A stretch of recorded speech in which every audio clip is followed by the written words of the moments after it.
The UK drone rules can be confusing. Looking into them and understanding the requirements can be a bit of a rabbit hole sometimes, especially when you want to check a basic rule. Today, I will be setting a timer and attempt to explain the basics a UK hobbyist drone flyer needs to know within just 8 minutes. Now, please remember that this is a basic guide of the framework of rules, and I recommend you take a deeper dive into the subjects you do not understand or need more information on. There's a link in the description to our UK drone rules series, which has lots more detailed information. Okay, this should be fun.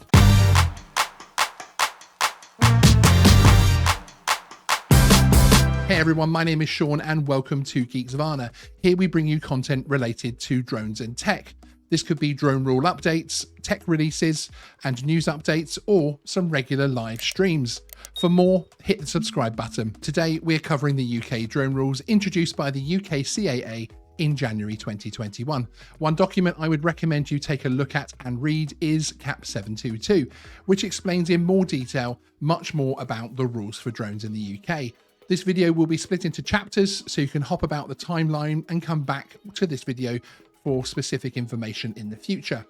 So let's bring up the 8-minute timer and get into the UK drone rules in 8 minutes. First, some basics. You must keep your drone within visual line of sight at all times. This means you should have situational awareness of the airspace your drone is flying in. You cannot fly your drone over 400 feet without specific permission. Drones over 250 grams must stay 150 meters from congested areas and 50 meters from uninvolved people if you don't have any qualifications. So very similar to the old rules here, but distances can be reduced, which I will explain during this video. Article 241 of the Air Navigation Order covers every single drone flight, whether you're flying a sub 250 gram Mini 2 or a GVC flight with an Inspire. It states, a person must not recklessly or negligently cause or permit an aircraft to endanger any person or property. You can be flying within every other rule, but still be falling foul of Article 241, so analyse every flight to make sure it is safe and keep this essential article in mind. Next, let's talk about you and what you need to fly your drone. The basic level of requirements is the UK DMARES scheme, the Drone and Model Aircraft Registration and Education Scheme, essentially UK drone registration. Here, you will need to register for an operator ID if you own a drone over 250 grams, or even if your drone is under 250 grams and has a recordable camera. It costs £9 a year and you're given a unique number which must be displayed on each of your drones. If you fly a drone over 250 grams, you will also need a flyer ID. This provides you with another unique number which you can carry with you to show authorities.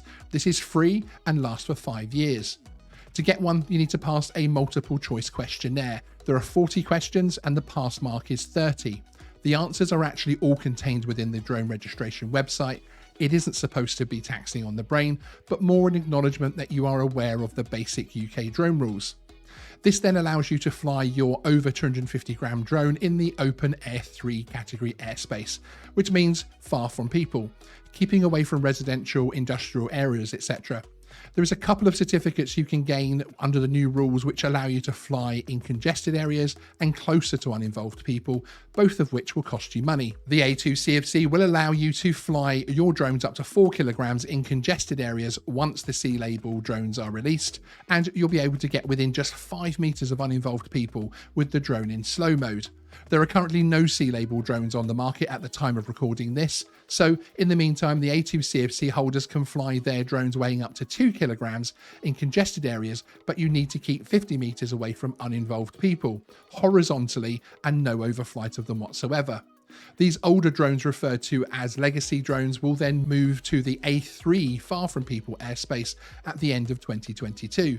A2 CofC holders also have the temporary benefit of being able to fly sub 500 gram drones within the A1 airspace until the end of 2022, but with no intentional overflight of uninvolved people. The other qualification you can gain is the GVC or General Visual Line of Sight certificate, which is pretty much the replacement for the old PFCO and allows you to fly larger drones in the specific category, essentially more risky flights with sometimes larger drones. There's a link in the description to my own GVC flight assessment, which will give you an idea of the requirements. You no longer need a specific approval or permission to fly your drone for money.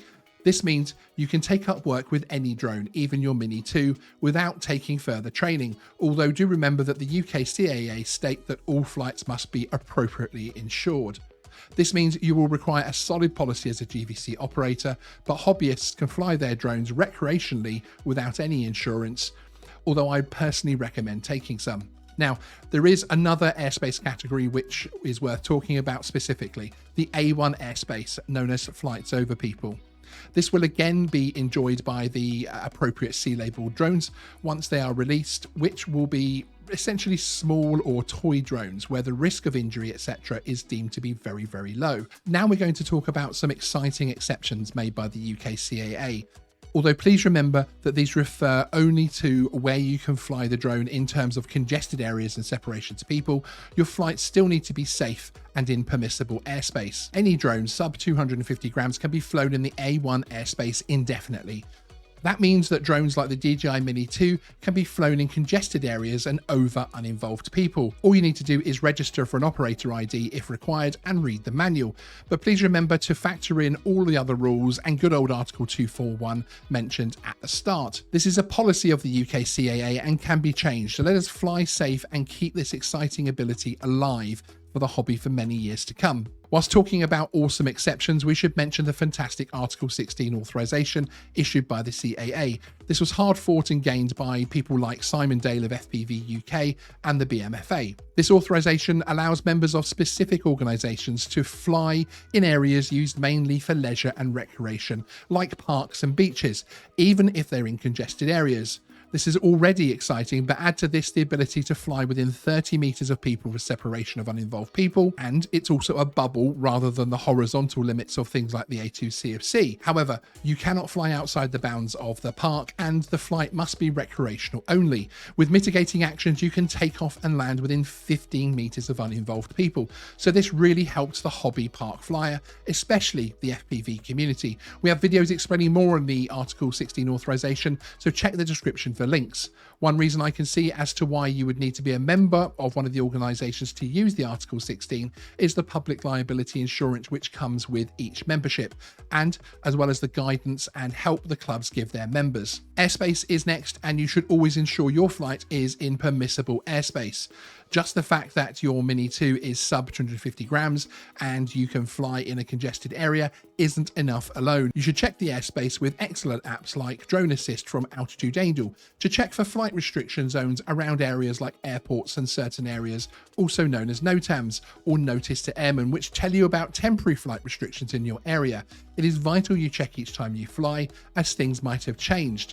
There is a link to Drone Assist and the accompanying website version in the description below, along with a link to our Drone Assist walkthrough. Privacy is a very important subject, and with more freedom for small drones and more flights closer to people, it is a subject likely to be raised more often going forwards. Geeksvana will be featuring some specific content focused on this subject soon, but for now, be aware that you must consider your flight and the potential privacy issues recording with your drone could bring up, particularly when flying close to people and people in their own gardens, etc. And stop the clock. We made it. The UK drone rules in under 8 minutes. That gives the UK hobbyist drone flyer a basic level of knowledge and how to assess more resources to gain an in-depth knowledge of the areas which are important for their flights. Each subject has a lot more to know, and I would recommend watching our playlist on the UK drone rules and to read the UK CAA Cap 722, which again is linked in the description below. I'd like to thank our channel partners, Drone Masterclass, for their kind support and for helping to make Geeksvana content possible. To find out more about their A2 CofC and GVC courses, check out the link in the description. And for more on our upcoming UK drone rule videos, remember to subscribe. And if you're one of our awesome people that are still watching this now, hit the like button. I would really appreciate it. Thanks for watching. See you next time.